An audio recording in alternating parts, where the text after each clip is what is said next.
Welcome media television line पे join किया है ब्रिगेड रिटायर अहमद सईद मिनाज साहब। एकेडमिक हैं, प्रोफेसर हैं, दिफाई तज्जिया निगार हैं। मैं सर आपको वेलकम करता हूं अपने शो में। बहुत शुक्रिया।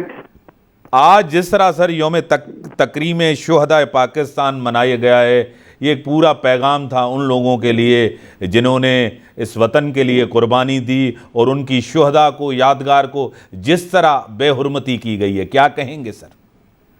जी बिस्मिल्लाहिर्रहमानिर्रहीम, बिल्कुल आपने ठीक फरमाया कि आज जो यौम तकरीम शुहदाए पाकिस्तान जो मनाया गया है, ये उन तमाम दुश्मनों के लिए एक करारा जवाब है जो अंदरूनी तौर पे हों या बैरूनी तौर पे। अब बैरूनी तौर पे हमें सबको मालूम है कि इंडिया है कि वो किस तरह से एक इंफॉर्मेशन वॉरफेयर के दौरान एक नैरेटिव बिल्डिंग या परसेप्शन बिल्डिंग के ऊपर लगा हुआ है, और जिसमें कि वो फिफ्थ जनरेशन वॉरफेयर के तहत अपनी जो है वो यंगस्टर्स के दिमागों को पोल्यूट कर रहा है, और एक एफर्ट वो बड़ी कंसंट्रेटेड किस्म की कर रहा है थ्रू डिफरेंट मैं किसी पॉलिटिकल पार्टी का नाम नहीं लेना चाहता यहाँ पे, लेकिन उसके यंगस्टर्स को यूज करते हुए इस तरह का एक बयानिया बनाया जा रहा है कि जिससे ये तासुर में दे कि पाकिस्तानी फौज और पाकिस्तानी कौम के दरमियान किसी किस्म का कोई तफरका है या उसमें जो ट्रस्ट का एलिमेंट खत्म हो गया। तो मेरे ख्याल के अंदर आज का जो यौम तकरीम शुहदा मनाया गया है, ये उनके लिए बड़ा करारा जवाब है। अंदरूनी तौर के ऊपर भी जो पॉलिटिकल पार्टीज अपने पॉलिटिकल गेन्स के लिए कोई इस किस्म के नैरेटिव्स के ऊपर काम कर रही हैं, ये बयानात बनाती है कि जो कि पब्लिक में सेलेबल होते हैं, स्पेशली अमंग यंगस्टर्स, उनके लिए भी एक जवाब है कि इस तरह से नहीं, क्योंकि उनको ये समझना चाहिए तमाम पॉलिटिकल पार्टीज के लीडर्स को, बिलखुसूस जो 9 मई के हिसाब से जो पॉलिटिकल लीडर्स में इन्वॉल्व थे कि जिन्होंने यंगस्टर्स के जज्बात को जो है वो उभारा और इस तरह के उनको कंडीशंस में लेकर है कि जहाँ पे वो अपनी नादानी और नासमझी के अंदर जो आर्मी की इंपॉर्टेंट तनसीबात है उस पर उन्होंने नुकसान पहुंचाया, और इंटरनेशनल मीडिया जो और एक बड़ा नेगेटिव इंप्रेशन पाकिस्तान का गया कि पाकिस्तान आर्म्ड फोर्सेस जो हैं अब उनकी स्टैंडिंग जो है वो कौम के अंदर नहीं रही है। तो आज जिस तरह से पाकिस्तानी कौम ने शुहदा के लवाकिन से मोहब्बत और अकीदत का इजहार किया है, उनकी कब्रों पर जाके फूल चढ़ाए हैं, और जिस तरह चीफ आर्मी स्टाफ ने और बाकी जो हमारे कमांडर्स हैं मुख्तलिफ गैरजन्स के अंदर, उन्होंने यादगार शुहदा पे जाके जिस तरह शहीदों को याद किया है, तो मैं समझता हूँ कि अंदरूनी और बैरूनी जो लोग भी ये चाहते हैं कि पाकिस्तान कौम और फौज के दरमियान किसी किस्म की दरार या नफरत की कोई लाइन क्रिएट की जा सके, उनके लिए इंतहाई करारा जवाब था और बड़ा मौजू और सही टाइमली ये एक्शन लिया गया है। तो मैं इसको बड़ा अप्रिशिएट करता हूँ, और मेरे हिसाब से आज का दिन बड़ा यूजफुल रहा पाकिस्तान की स्टैंडिंग के लिए among the committee of Nations, मैं समझता हूँ। और सर जिस तरह के वाकयात हुआ पूरी कौम ने रिएक्ट किया, यानी कि यूनाइट होकर रिएक्ट किया, उससे नफरत की, उसको डिसोन किया, उनके बयानिए को, इस हरकत को, इस हमलों को, पाकिस्तान पूरा यकजा हो गया पाक आर्मी के पीछे, क्या कहेंगे? जी बिल्कुल ऐसी है। अगर पाकिस्तानी कौम और पाकिस्तानी अफवाज का जो रोमांस है वो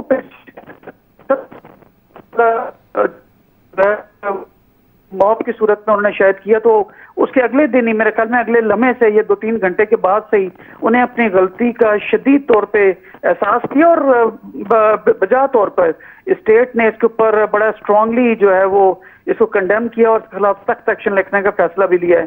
तो कौम के ऊपर मुझे कोई गिला नहीं है। मैं हमेशा ऑप्टिमिस्ट रहने की कोशिश करता हूँ। मैं हमेशा आधा गिलास जो भरा हुआ है उसको देखने की कोशिश करता हूँ, बजाय इसके कि आधा गिलास जो खाली है उसकी तरफ देखा जाए। अगर 9 मई के इंसिडेंट को अगर हम देखें और टीवी के ऊपर, चैनल्स के ऊपर, स्क्रीन के ऊपर जो नजर आ रहा था कि लोग, चंद लोग जो हैं शरपसंद, वो डंडों से पाकिस्तान आर्मी की 2-3 गाड़ियों पे हमला कर रहे थे और उनके शीशे तोड़ रहे थे। अब वहां पर भी देखें कि हमारी जो ट्रेनिंग है, क्योंकि हम एक कौमी फौज है, हमने वो वेपन्स के साथ वो ट्रुप्स बैठे हुए थे, लेकिन किसी एक ने भी जो है वो अपने जज्बात का इजहार नहीं किया, और रेस्ट्रेंट का मुजाहरा करते हुए उन्होंने अपने कमर पे शायद डंडे खा लिए हों कि यही कौम है जिसकी मोहब्बत से वो जीत रहे हैं और जीतेंगे। तो इसलिए उन्होंने कोई जो है इस तरह की कार्रवाई नहीं की और रेस्ट्रेंट का मुजाहरा किया। लेकिन मैं जो एक चीज जो यहाँ पे मैं ऑप्टिमिस्ट लेंस के जरिए मैं सबको दिखाना चाहता हूँ कि जहाँ पे 4 लोग 5 लोग जो लोगों के बहकावे में आके इस तरह की हरकत कर रहे थे जो इंतहाई मजम्मत के काबिल है, तो वही लोग शायद उसको रोक भी रहे थे, उनके आके उनको समझा भी रहे थे कि ऐसा ना करो, क्योंकि ये आपकी फौज है, ये कौम की फौज है, ये वो फौज है कि जिसकी वजह से हम लोग घरों पे चैन और सुकून की रात को नींद सोते हैं। ये फौज है कि जिसने अमन अमान ना सिर्फ टेररिज्म के खिलाफ बल्कि जो आपके असली दुश्मन है स्पेशली इंडिया, उसके खिलाफ बहादुरी की दास्तानें रकम करते हुए ऐसा माहौल पैदा किया कि जहाँ पे अपने बिजनेसेस को हम मुकम्मल सॉवरेनिटी के साथ, मुकम्मल इख्तियारात के साथ आप जो है वो बिजनेसेस कर सकते हैं। तो लिहाजा कई सारे लोग उसको रोकने के लिए भी थे। तो मैं ये समझता हूँ कि जहाँ पे मुझे दुख है इस बात के कि 4 लोगों ने मौत की सूरत में आके लोगों के बहकावे में आके ऐसे हरकत की, मैं इस बात पे मेरा दिल मुतमईन है कि 30 से 40 लोग उनको रोकने पे भी लोग मजबूर कर रहे थे। तो ये चीज बड़ी खुशआइंद है। ये वो चीज दिखाती है कि पाकिस्तानी कौम एक गैरतमंद, एक बहादुर और निडर कौम है कि जो किसी सूरत भी ना कभी अपने शोहदा को, ना अपनी अफवाह को कभी भूली है, ना कभी भूलेगी। और मेरे ख्याल के अंदर हम बेहतर जानते हैं, कौम पाकिस्तानी कौम जानती है कि तारीख उठा के देख लें कि जिन्होंने अपने शोहदा की तारीख को मस्ख किया या उनका मजाक से तमस्खर उड़ाया, फिर वो किस्से पारीना बन के कौमें रह जाती हैं। तो शहीदों का जो लहू है वो हमारी कौम पे कर्ज है।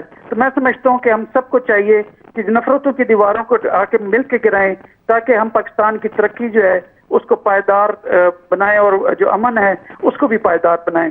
तो मेरा ख्याल है पाकिस्तानी कौम एक इंतहाई रेजिलियंट कौम है जिसे एक अच्छी लीडरशिप की जरूरत है, जो अनफॉर्चुनेटली इसका थोड़ा सा उसमें फुकदान पाया जाता है। तो मैं समझता हूँ पॉलिटिकल क़यादत के ऊपर बहुत सारी जिम्मेदारियां आयद होती हैं कि वो अपने यंगस्टर्स को, अपने वोटर्स को, अपने सपोर्टर्स को उनको ऐसा दर्स दें कि जिससे कि वो पाकिस्तान के अगेंस्ट ना जाने का कभी सोचे भी नहीं और ना सोचें, बल्कि दुश्मन के जो इस तरह के इक़दामात हैं या उनके एफर्ट्स हैं उसका कभी ईंधन भी ना बने। तो इंशाल्लाह ताला मुझे पूरा मुकम्मल यकीन है, मैं यूनिवर्सिटी में पढ़ाता भी हूँ, मुझे यंगस्टर्स में ऐसी कोई बात नजर नहीं आती कि वो पाकिस्तानी इदारों के खिलाफ खड़े हों या खुदा न खास्ता उनके मुतालिक कोई इस तरह कमेंट कर रहे हो। ये सोशल मीडिया ऐसा है जो उसको आजकल के दौर के अंदर ये 6 इंच की स्क्रीन, उसके ऊपर आप किसी किस्म का प्रोपेगेंडा लॉन्च करने में बड़ी महारत रखते हैं और इंडिया इसके अंदर खासतौर पे इन्वॉल्व भी है। तो हमारे यंगस्टर्स को, हमारे बुजुर्गों को चाहिए कि उनको समझाएं, हमारे पॉलिटिकल लीडर्स को चाहिए कि अपने वोटर्स को समझाएं, ताकि हम अपने असली दुश्मन इंडिया और जो अंदरूनी दुश्मन है जो कि इसके अंदर इनस्टेबिलिटी पैदा करके कोई पॉलिटिकल गेन्स हासिल करना चाहते हैं, उनके मकासद को हम कारी ज़रब लगा सकें और पाकिस्तान को तरक्की याफ्ता मुल्कों के अंदर सफ़ों में उसको शामिल कर सकें। और सर आपको पता है कि मैशियत बेहतर होगी तो आपका दिफा बेहतर होगा, मजबूत दिफा होगा। मैशियत कमज़ोर है तो दिफा पे भी बड़ा उसका इम्पैक्ट पड़ता है। मैशियत हमारी बेहतर नहीं है, जिस तरह की कंडीशनलिटीज़ IMF ने रखी उसके बाद अभी तक बेल आउट पैकेज कोई नहीं मिला कि हमारे रिजर्व जो है ना वो कम होते जा रहे हैं। क्या कहेंगे इस पर? जी देखिए, बिल्कुल इकोनॉमी के बगैर तो आपकी अच्छी इकोनॉमी नहीं होगी, तो आपकी सॉवरेनिटी के ऊपर आप 100% जो है उसको इंश्योर नहीं कर सकते कि आपकी सॉवरेनिटी जो है उसको आप आगे लेके चल सकेंगे। तो सॉवरेनिटी वैसे भी रिलेटिव टर्म्स के अंदर काउंट होती है। तो जहां तक आपके दिफा का ताल्लुक है कि आप क्या दिफा आपको कमजोर हो जाएगा खुदा ना खास्ता अगर आपकी इकोनॉमी नहीं होगी, तो मैं आपको बताऊं कि पाकिस्तानी आर्मी जो है या एयरफोर्स हो या नेवी हो, वो हम जज्बा शहादत के साथ लड़ते हैं। हम इस वेपन्स को हम पीछे रखते हैं। बेसिकली स्ट्रांगली बिलीव करती है हमारी क़यादत, हमारे सोल्जर्स, हमारे ऑफिसर्स कि ये it is not the gun but the man behind the gun which matters. और दुश्मन इस बात का अच्छी तरह इसका मुतारिफ भी है। अगर आप इंडियन चैनल्स को भी उठा के देखें तो उनके जो सीनियर लीडरशिप जो रिटायर्ड है वो टीवी के ऊपर आके इस बात का बड़ा खुले लफ्जों में उन्होंने इसको एक्सेप्ट भी किया है कि पाकिस्तानी फौज को आप कभी नहीं हरा सकते क्योंकि वो जज्बा शहादत से सरशार हैं, वो कम्युनिटी कॉन्शियस नहीं है। तो जब कोई कौम, कोई फौज कम्युनिटी कॉन्शियस ना हो तो वो अपनी जान की परवाह नहीं करती और उसका मकसद सिर्फ और सिर्फ एक होता है कि किस तरह अपने जो मादर वतन है उसके चप्पे चप्पे के एक एक इंच की उसकी हिफाजत करनी है। और मैं आपको बताऊं कि हमारी जो फौज है ये उन मुमताज फौजों में इसका शुमार होता है जो एक कदम आगे बढ़ के शहादत को अपने गले लगाती है। जो शहीद की जो फैमिलीज हैं वो बजाय उससे सौग मनाने के वो उस पर फख्र महसूस करती हैं।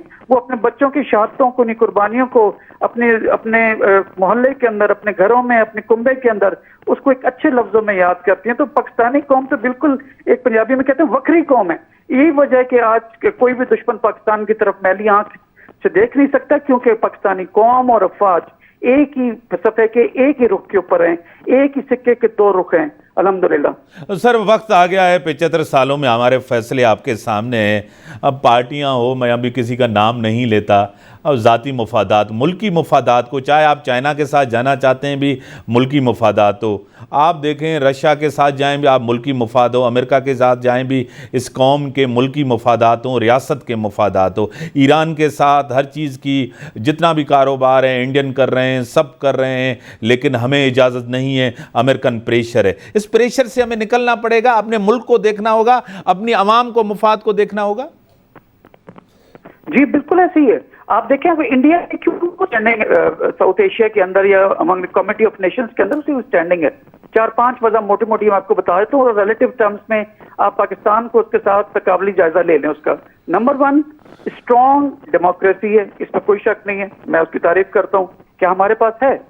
नंबर 2, आपके जो पॉपुलेशन है इंडिया की वो चाइना के बाद नंबर 2 है वर्ल्ड के अंदर, जो कि वेस्टर्न जो इंडस्ट्रियल स्टेट्स हैं उनकी तकरीबन 100 अरब की जो मसनूआत हैं वो इंडियन मार्केटों में उसकी खपत होती है, तो वो 100 अरब की उनकी चीजें खरीदते हैं। तो कौन सा ऐसा मुल्क है कि वो जाके उससे इंडिया को जो है वो प्रेशराइज करेगा। और फिर स्ट्रेटेजिक लेवल के ऊपर रीजन हम सब जानते हैं कि जितने आपके सुपर पावर्स है, स्पेशली अमेरिकन जो हैं, वो इंडिया को एज काउंटर वेट देखते हैं चाइना के अगेंस्ट। तो जब आपकी ये सब चीजें क्यों है, और IT उसका देखें इंडिया का, वो काफी हद तक कहाँ दुनिया में नंबर 2 के ऊपर वो भी जा रहा है। और हम क्या कर रहे हैं कि हम पैसे मांग के अपनी इकोनॉमी चला रहे हैं, हम उधार पे अपनी इकोनॉमी चला रहे हैं। जब आपकी जेब में पैसे ही नहीं है तो आप अपनी सोवरेनिटी को कैसे एक्सरसाइज कर सकेंगे।